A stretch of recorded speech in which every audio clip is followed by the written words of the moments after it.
Kementerian Agraria dan Tata Ruang Badan Pertanahan Nasional menemukan pagar laut di Kabupaten Tangerang, Banten ternyata memiliki sertifikat hak guna bangunan.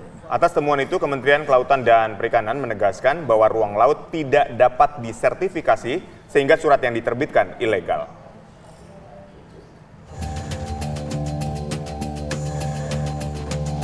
Keberadaan pagar laut yang membentang sepanjang 30,16 km terus menuai sorotan lantaran ada temuan bahwa pagar laut yang berada di Kabupaten Tangerang, Banten itu sudah mendapatkan sertifikasi hak guna bangunan.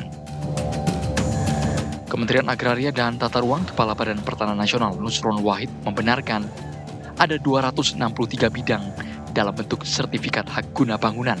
Rinciannya 234 milik PT Intan Agung Makmur dan 20 bidang atas nama PT Cahaya Inti Sentosa.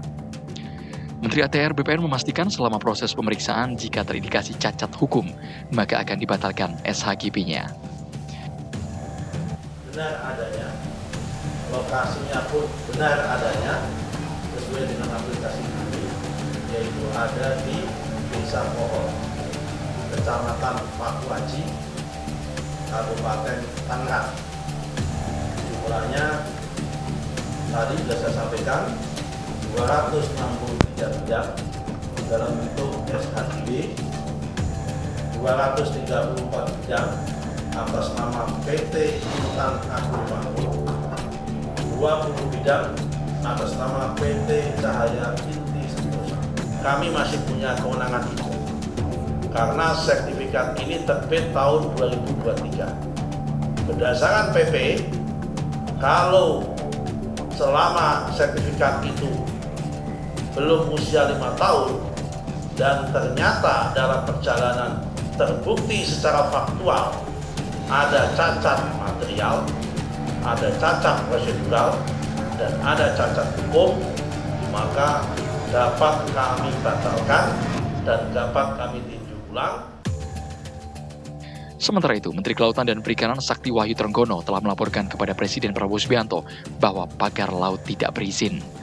Menteri KKP memastikan ruang laut tidak boleh dibangun sehingga keberadaan pagar laut yang sekarang adalah ilegal. Khusus untuk di Tangerang, Banten, saya laporkan bahwa memang kita temukan tidak ada izin. Jadi pada dasarnya sesuai dengan Undang-Undang Cipta Kerja bahwa pembangunan di ruang laut itu harus mendapatkan izin KKPRL, jadi kesesuaian ruang laut. Ya. Jadi karena tidak ada, langkah pertama yang harus dilakukan adalah kan sesuai dengan aturan undang-undang. Jadi kita tidak bisa sembarangan. Pertama, kita lakukan yang namanya penyegelan.